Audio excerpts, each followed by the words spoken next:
Hello बच्चों, good morning, नमस्ते। कैसे हैं सब? तो हम यूनिट एंड मेजरमेंट में आज नया टॉपिक स्टार्ट कर रहे हैं, वो है डायमेंशन। काफ़ी इम्पॉर्टेंट है। हर चैप्टर में हमें फिज़िकल क्वांटिटीज़ की डायमेंशन निकालनी होती है। ये टॉपिक 12th में भी काम का है और आगे कंपटीशन एग्ज़ाम्स में भी बहुत काम का है। तो स्टार्ट करते हैं, डायमेंशन होती क्या है। तो किसी भी फिज़िकल क्वांटिटी की डायमेंशन वो होती है, जैसे हम कोई भी फिज़िकल क्वांटिटी की बात कर रहे हैं, जैसे हम बात कर रहे हैं फोर्स की, हम बात कर रहे हैं वर्क की, एनर्जी की। तो ये सब क्वांटिटीज़ जो मैं बात कर रहा हूँ, ये सब डिराइव्ड क्वांटिटी हैं। तो आपको पता है दो तरह की क्वांटिटी होती है, एक फंडामेंटल और एक डिराइव। जो भी डिराइव क्वांटिटी होती हैं वो फंडामेंटल क्वांटिटी से ही बनी होती हैं। जितनी भी फिज़िकल क्वांटिटी होती हैं वो फंडामेंटल क्वांटिटी से ही बनी होती है। जैसे फोर्स है, फंडामेंटल क्वांटिटी से बना हुआ है, हमने लास्ट लेक्चर में देखा था। तो उसमें तो किसी भी फिज़िकल क्वांटिटी में कितनी फंडामेंटल क्वांटिटीज़ यूज हुई हैं, ये हमें डायमेंशन बताती है। तो डायमेंशन हमें क्या बताती है? किसी भी फिज़िकल क्वांटिटी में कितनी फंडामेंटल क्वांटिटीज़ यूज हुई हैं, ये बताती है। तो यहाँ पर हम इसकी स्टेटमेंट देखते हैं। The dimension of a physical quantity are the powers to which the fundamental unit of mass, length and time must be raised to represent the unit of that quantity. Okay? The dimensional formula of a physical quantity is an expression that tells us how and which of the fundamental quantities enter into the unit of that quantity. तो देखिए, जो पहली बात है मैंने आपको बताया वही है कि किसी भी फिजिकल क्वांटिटी की जो डायमेंशन होती है, किसी भी फिज़िकल क्वांटिटी की जो डायमेंशंस होती है वो हमें क्या बताती हैं? उसके अंदर कितनी फंडामेंटल यूनिट्स यूज़ हुई। जैसे मास, लेंथ, फंडामेंटल यूनिट क्या होती हैं, क्वांटिटी क्या होती है? Mass, length and time. वो कितनी पावर में यूज़ हुआ, मतलब मास कितनी बार यूज़ हुआ उस फिज़िकल क्वांटिटी में, टाइम कितना यूज़ हुआ। जैसे हमने फोर्स में देखा था, मास एक बार यूज़ आता है और लेंथ दो यूज़ होती हैं, तो लेंथ की पावर कितनी हो गई? 2। तो फंडामेंटल क्वांटिटी कितनी यूज़ हो रही है और कितनी पावर में यूज़ हो रही है किसी फिजिकल क्वांटिटी में, वही उस फिजिकल क्वांटिटी की डायमेंशन होती है। जैसे आप ये समझ लीजिए, फिजिकल क्वांटिटी की डायमेंशन वो पता लग जाता है हमें कि ये फिजिकल क्वांटिटी कितनी फंडामेंटल क्वांटिटी से मिलकर बनी है। क्लियर होगी आपको बात? ओके। अब यहाँ पर हम बात करते हैं डायमेंशन फॉर्मूला क्या होता है। डायमेंशन या डायमेंशन फॉर्मूला एक ही बात होती है। The dimension formula of a physical quantity is an expression that tell us how and which of the fundamental quantities enters into that quantity, मतलब कितनी, कौन सी फिजिकल क्वांटिटी उस क्वांटिटी में यूज हुई है। तो ये तो है इसकी स्टेटमेंट। अब आगे हम बात करते हैं कि मैकेनिक्स में, थर्मोडायनेमिक्स में और इलेक्ट्रोस्टैटिक्स में या इलेक्ट्रोमैग्नेटिज्म में हम किस तरह की डायमेंशन यूज़ करते हैं। तो हमारी एक डायमेंशन, तो हमारी फंडामेंटल डायमेंशन होती है वो है mass, length, okay, mass, length and time. ये तो हम हमेशा यूज़ करेंगे। MLT, M for mass, L is used in place of length and T is for time. तो MLT तो हम हमेशा ही यूज़ करेंगे। तो मैकेनिक्स में, फिजिक्स में मैकेनिक्स ब्रांच जो होती है जिसमें अपन वेलोसिटी, एक्सेलरेशन, फोर्स, वर्क ये सब पढ़ते हैं, तो इसमें ज़्यादातर 3 फंडामेंटल क्वांटिटीज़ यूज़ होती हैं, वो हैं MLT। तो मैकेनिक्स में फोर्स, वर्क, एनर्जी, पावर्स, इन सब में क्या यूज़ होगी? बस इनकी सबकी जो डायमेंशन है वो MLT से ही बनती है। लेकिन अगर हम हीट की बात करें, थर्मोडायनेमिक्स के अंदर हम बात करें, तो in heat and thermodynamics, in addition to ML and T, in addition to ML and T, we need to mention the dimension of temperature in kelvin. Okay, अब ये कह रहा है कि जब हम हीट की बात कर रहे हैं, हम जब टेम्परेचर की बात कर रहे हैं, तो हम डायमेंशंस में डायमेंशन फॉर्मूले में MLT तो यूज़ करेंगे ही करेंगे, साथ में K भी यूज़ करेंगे फॉर टेम्परेचर। देखिए, टेम्परेचर की जगह कई बुक्स में K की जगह K को लिखते हैं और कई जगह थीटा को लिखते हैं। क्लियर हो गया आपको? फिर सुनिए, M मास के लिए ले रहे हैं, एल, अभी आप हम आगे डायमेंशन जब फॉर्मूले आपको बताएंगे, पूरी जो चार्ट बताऊंगा उसमें आपको एक एक पॉइंट क्लियर हो जाएगा। तो अभी ये थोड़ा बेसिक है, थोड़ा समझते रहिए। ये एम हम किसके लिए यूज़ कर रहे हैं? मास के लिए। एल किसके लिए यूज़ कर रहे हैं? लेंथ के लिए। और टी किसके लिए यूज़ कर रहे हैं? टाइम के लिए। के यूज़ कर रहे हैं हम टेम्परेचर के लिए, क्योंकि टेम्परेचर की यूनिट होती है केल्विन। तो कई जगह कई बुक्स में टेम्परेचर को के से भी डिनोट करते हैं डायमेंशन फॉर्मूला में, और टेम्परेचर को थीटा से भी डिनोट करते हैं डायमेंशन फॉर्मूला में। ठीक है, अगर हम, तो ये बात हो गई। अब तीसरी केस आता है इलेक्ट्रिसिटी और मैग्नेटिज्म में। तो इलेक्ट्रिसिटी और मैग्नेटिज्म में MLT तो यूज़ होती ही होती है, mass length time MLT use होता है, और MLT के साथ करंट भी यूज़ होती है। और करंट की डायमेंशन हम बनाते हैं A, करंट को हम यूज़ करते हैं A से। ठीक है, तो क्योंकि फंडामेंटल क्वांटिटी भी तो है करंट। जब हम इलेक्ट्रिसिटी की बात करें तो फंडामेंटल, तो देखिए आप कहते थे कि सर फंडामेंटल क्वांटिटी तो 7 होती हैं, तो फिर आप तो यहाँ पर 5 ही यूज़ कर रहे हैं। तो यस, देखिए मैकेनिक्स के अंदर 3 ही फंडामेंटल क्वांटिटी यूज़ होंगी, मास, लेंथ एंड टाइम। जब हम थर्मोडायनेमिक्स या हीट की बात कर रहे हैं तो मास, लेंथ, टाइम के साथ टेम्परेचर भी आएगा, जिसको हम यूज़ करेंगे के से। इलेक्ट्रिसिटी और मैग्नेटिज्म की हम बात करेंगे तो एक एम्पियर और एक्स्ट्रा डायमेंशनल फॉर्मूला में ऐड हो जाएगा। तो लेकिन ये तो 5 ही हुई ना, मास, लेंथ, टाइम, टेम्परेचर और करंट। 2 और होती हैं, एक तो अमाउंट ऑफ सब्सटेंस और एक लुमिनस इंटेंसिटी। तो उनकी डायमेंशंस बहुत ही रेयर चांस, मतलब रेयर केसेस में यूज़ होती हैं। आप समझ लो उनकी डायमेंशन यूज़ ही नहीं होती हैं। ठीक है, अगर कम से कम 10,000 क्वेश्चंस बनते हैं तो एक क्वेश्चन आता है, तो वो भी हम डिस्कस करेंगे आगे। लेकिन अभी हम 10,000 में से 9,999 तो पढ़े। ठीक है, तो हम वो एक्सेप्शन केस, मतलब वो आती है, बहुत ही रेयर चांस है। तो अभी जो मैं बात कर रहा हूं, अभी हम जो मेन डायमेंशन है उनकी बात करते हैं। ओके, तो डायमेंशन को सीखने से पहले, डायमेंशन बनाने से पहले हमें 3 मेन डायमेंशन पता होनी चाहिए कि हम मास के लिए किसकी डायमेंशन बनाएंगे।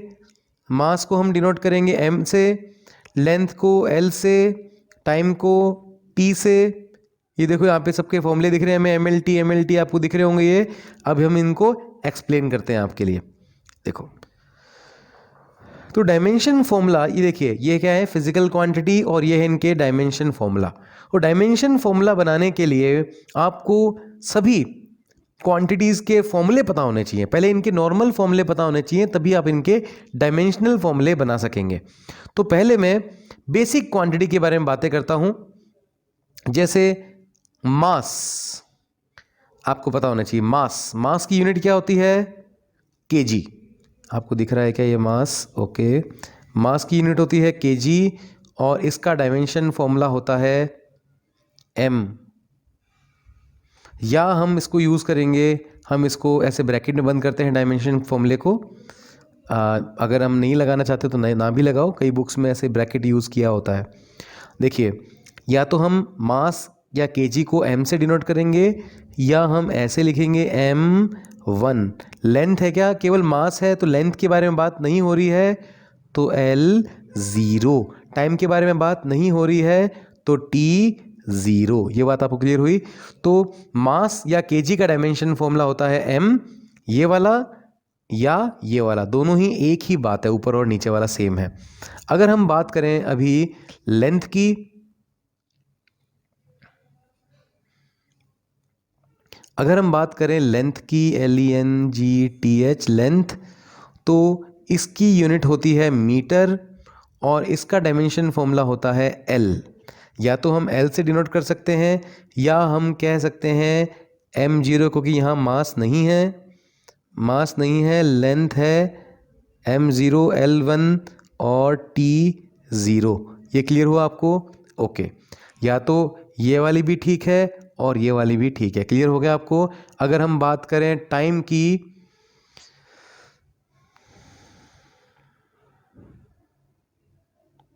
तो टाइम का यूनिट क्या होती है? सेकंड।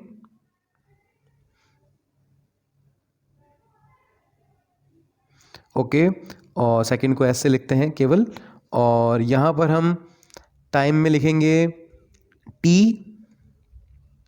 टाइम के लिए या तो T यूज़ करेंगे, अब बता दी, या दूसरी डायमेंशन क्या लिख सकते हैं? मास नहीं है, m0 लेंथ नहीं है, l0 और टाइम है तो t1। क्लियर हुआ? तो ये भी ठीक है और ये भी ठीक है। तो मास की, लेंथ की और टाइम की आपको तीनों डायमेंशन समझ में आई? ओके। अब आपको बेसिक डायमेंशन फॉर्मूले में बताता हूँ। तो सबसे पहले एरिया में चलिए, एरिया को देखिए। अब एरिया का फॉर्मूला क्या होता है? तो आपको पता है लेंथ इंटू ब्रेड्थ। हम बात करते हैं रेक्टेंगल के लिए half into base into height. तो कोई भी फॉर्मूला आप एक ले सकते हैं। तो मैं अगर ट्राइंगल का एरिया लूँ तो यहाँ पर बात करूँगा half into base into height. Okay, तो यहाँ पर देखिए जो हाफ है ये नंबर है, कभी भी नंबर की कोई डायमेंशन नहीं होती है। यहाँ पर क्या लिख रहा है आपको? बेस। तो बेस क्या है? एक लेंथ। बेस एक लेंथ है, बेस एक लेंथ है, तो इसकी जगह मैं लिखूंगा एल।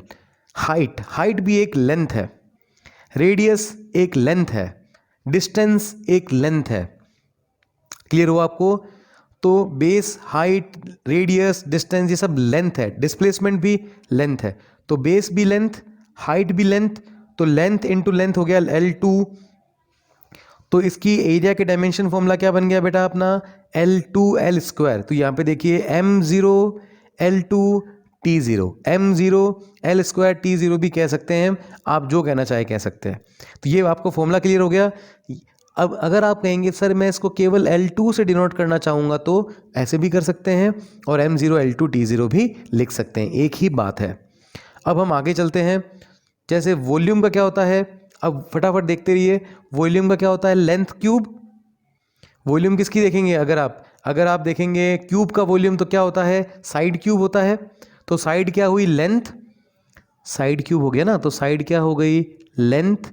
लेंथ का क्यूब तो क्या बन गया? L3 बन गया। तो ये देखिए m0 L3 T0। क्लियर हुआ आपको? अब आपको डेंसिटी का फॉर्मूला पता होना चाहिए। डेंसिटी का फॉर्मूला क्या होता है? Mass upon volume. तो अब देखिए मास की जगह हम क्या यूज़ करते हैं डायमेंशन में? m1 करते हैं यूज़ मास की जगह। ओके, और वॉल्यूम की जगह हम क्या यूज़ करते हैं? L³ यूज़ करते हैं।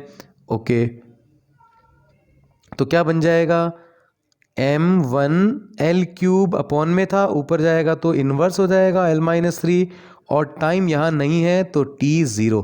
तो ये देखिए डेंसिटी का क्लियर हुआ। m1 L-3 T0। m के ऊपर 1 नहीं है, नहीं लिखो, चाहे लिखो कोई फ़र्क नहीं पड़ता। मतलब m1 लिखो या m नॉर्मल लिखो, कोई फ़र्क नहीं पड़ता, 1 पावर है। तो इसको मैं ऐसे भी लिख सकता हूँ ml-3 T0। मतलब इसलिए बताता चल रहा हूँ आपको, छोटी छोटी इन चीज़ों में आप बच्चों को डाउट होते हैं, तो ये डाउट्स ना आए, इसलिए मैं ये क्लियर करता चाह रहा हूँ। ठीक है, अब हम बात करेंगे जैसे वेलोसिटी की। तो वेलोसिटी क्या होता है? Displacement upon time. ये देखिए वेलोसिटी होता है डिस्प्लेसमेंट अपॉन टाइम। तो सबके आपको क्या पता होने चाहिए? फॉर्मूलेज। तो मैं आपको क्या करूँगा अभी इस लेक्चर के बाद, इस लेक्चर में नीचे आप अगर डिस्क्रिप्शन में देखेंगे तो आपको ये जितनी भी डायमेंशन है इसके आपको फॉर्मूले की PDF मिल जाएंगी। ठीक है, तो आप डिस्क्रिप्शन से डायमेंशन की, उसमें क्या होगा?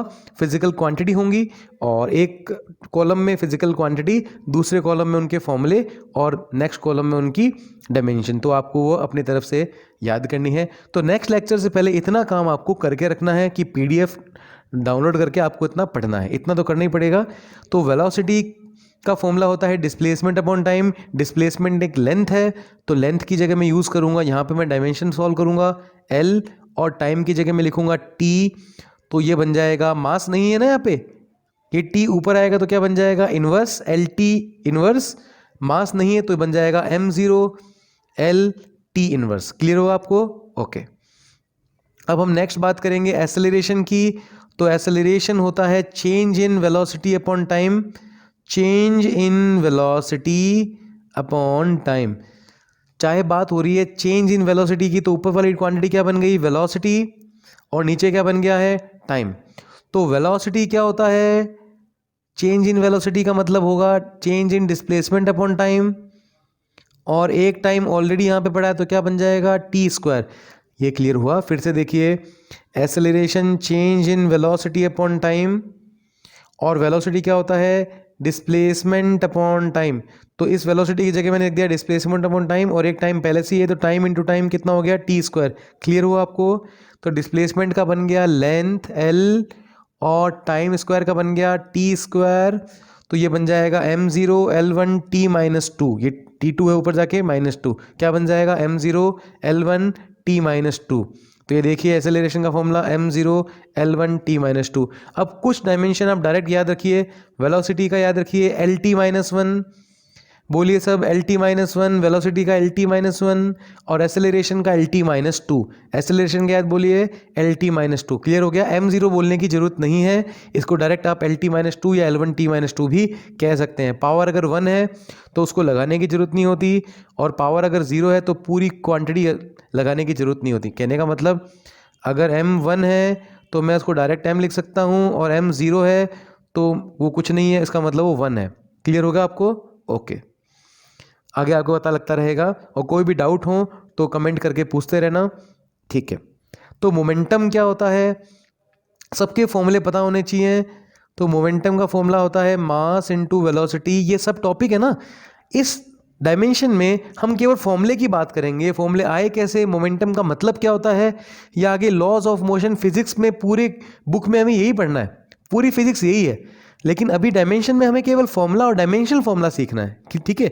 तो आप एक एक पॉइंट पे, अगर आप यहाँ पे मुझसे पूछेंगे कि सर मोमेंटम को एक्सप्लेन करो, मोमेंटम क्या होता है, तो फिर मैं आगे चैप्टर में क्या एक्सप्लेन करूंगा, आगे चैप्टर जब आएगा तब मैं मोमेंटम की बात करूंगा। ओके, तो यहाँ पर क्या बना, ये मोमेंटम बराबर मास इंटू वेलोसिटी। मास का क्या होता है m, और वेलोसिटी का क्या होता है LT माइनस वन। अभी आपको मैंने बताया, वेलोसिटी की डायरेक्ट याद रखिए LT माइनस वन, तो मास का m LT minus one. Clear हुआ आपको ये? तो मोमेंटम का क्या बन गया formula, dimension formula MLT minus one. अब बात करेंगे एंगुलर मोमेंटम की, तो एंगुलर मोमेंटम को हम डिनोट करते हैं L से, और जैसे मोमेंटम होता है मास इंटू वेलोसिटी, वैसे एंगुलर मोमेंटम होता है mass into velocity into radius, mass into velocity into radius. तो मास, तो डायमेंशन फॉर्मूला पे आते हैं, मास का m, वेलोसिटी का LT माइनस वन और रेडियस का L, तो बन गया m L, दो आ गए तो L2 T minus one. Clear हो आपको? m L2 T minus one. फिर से बोल रहा हूँ, वेलोसिटी की डायमेंशन डायरेक्ट याद रखो LT minus one, LT minus one, LT minus one. Acceleration की डायरेक्ट याद रखिए LT minus two, LT minus two, LT minus two. तो मास की जगह m1, ठीक है, और वेलोसिटी की जगह हमने यूज़ किया LT माइनस वन, और रेडियस की जगह हमने यूज़ किया L। ओके, नेक्स्ट आते हैं। अब बात आती है फोर्स की। तो फोर्स क्या होता है, मास इनटू एसेलरेशन। तो मास का क्या बन गया m1, और एसेलरेशन का क्या बन गया LT माइनस टू। तो आपको, अगर आपको ये बात क्लियर होगी, अगर आपको फॉर्मूले याद हैं, जैसे मास और एसेलरेशन आपको याद है, तो मास का m होता है और a का LT माइनस टू, तो हम डायरेक्ट कह सकते हैं MLT माइनस टू। तो फोर्स का याद रखिए। अब आपको तीन फॉर्मूले अभी आप याद करके चलिए, सारे डायमेंशन बन जाएंगे। वेलोसिटी का LT माइनस वन, एसेलरेशन का LT माइनस टू, और फोर्स का M1 L1 T minus two या MLT माइनस टू। फोर्स का बोलिए MLT माइनस टू, बोलिए MLT माइनस टू। ओके, अब नेक्स्ट बात करते हैं हम एनर्जी की या वर्क की। वर्क की और एनर्जी की दोनों की यूनिट जूल होती है। जिनकी यूनिट सेम होती है उनकी डायमेंशन भी सेम होती है। तो वर्क का क्या बनता है फॉर्मूला, फोर्स इनटू डिस्प्लेसमेंट। तो फोर्स का क्या होता है, mass into acceleration into displacement. Direct बनाइए, मास का m, एसेलरेशन का LT minus two, okay, and displacement का L। क्लियर हुआ बेटा आपको? मास LT minus two L1, displacement का L1, तो क्या बन गया m, L दो हैं तो L2 और T माइनस टू। तो एनर्जी का, वर्क का क्या बना M1 L2 T minus two, M1 L2 T minus two. ये भी याद रखिए। तो आप कहेंगे सर सारी याद करवा रहे हो आप, तो नहीं करवा रहा याद। देखिए, डायमेंशन को करने का तरीका, मेथड यही है, ठीक है। अब इसको समझ तो सकते नहीं है, क्योंकि समझ सकते हैं, आपको फॉर्मूला याद करने पड़ेंगे, लेकिन एक डायरेक्ट एक क्विक आपको याद होना चाहिए कि एक्सेलरेशन का LT-2, फोर्स का M1 L1 T-2 ऐसे पता होना चाहिए, मतलब ठीक है। इसलिए मैं आपको कह रहा हूँ कि आप 4 डायमेंशन याद रख लीजिए, आपको सारी आगे की डायमेंशन याद होगी। अब मैं और डायमेंशन नहीं बढ़ाऊंगा, ठीक है, ऐसे नहीं कहूँगा ये भी याद कर लो, ये भी याद कर लो, तो 4 याद कर लो। एक तो वेलोसिटी की LT-1, एक एक्सेलरेशन की LT-2, फिर से वेलोसिटी की LT-1, एक्सेलरेशन की LT-2, फोर्स की M1 L1 T-2 और वर्क की एनर्जी की M1 L2 T-2। 4 याद कर लो बस। फिर से LT-1, LT-2, M1 L1 T-2 and M1 L2 T-2, 4। Okay, अब हम बात करेंगे पावर की। तो पावर क्या होता है? पावर होता है वर्क अपॉन टाइम। तो अब आप डायरेक्ट बोलिए वर्क की क्या होती है डायमेंशन? अच्छा, यूनिट क्या होती है पावर की? वाट। यूनिट्स भी आपको याद रखनी पड़ती हैं, बहुत कुछ करना है, एकदम से सब कुछ करेंगे तो फिर आराम से बी रिलैक्स, लंबी सांसें भरिए। हाँ ठीक है। तो पावर की क्या होती है? डब्ल्यू की बन जाएगी जूल, टाइम की बन जाएगी सेकेंड, तो जूल पर सेकेंड। डब्ल्यू की बेटा वर्क की याद रखनी पड़ेगी जूल, ओके। टाइम की सेकेंड, तो जूल पर सेकेंड तो बन गई यूनिट। और वर्क की डायमेंशन में आपको बताइए, वर्क की एनर्जी की डायमेंशन याद रखो, M1 L2 T-2 अपॉन में टाइम की डायमेंशन होती है T। क्लियर हुआ बेटा? टाइम की T और वर्क की M1 L2 T-2, ये टाइम ऊपर जाएगा तो क्या बन जाएगा? इनवर्स। ये T1 ऊपर जाएगा तो T-1 हो जाएगा। T-1 and T-2 equal to ये बन जाएगा T-3, तो बन जाएगी M1 L2 T-3। पावर की समझ में आई आपको? ओके। अगर कुछ डाउट हो, कुछ समझ में ना आए तो मुझसे आप पूछ लेना। 1 मिनट। आप आज का लेक्चर काफ़ी हो चुका है, 21 मिनट का, तो आज के लेक्चर में केवल इतनी बात करेंगे। आगे हम बात करेंगे डायमेंशन, टॉर्क की, इनकी सबकी डायमेंशन की बात करेंगे, फटाफट से बात कर लेंगे। और दूसरा, मैं PDF आपको लिंक डिस्क्रिप्शन में डाल रहा हूँ, वो आप PDF देख लेना। किसकी? इनकी डायमेंशन फॉर्मूले की। उसमें से कुछ समझ में ना आए तो मुझे कमेंट करके बता देना। ओके बच्चों, बाय बाय।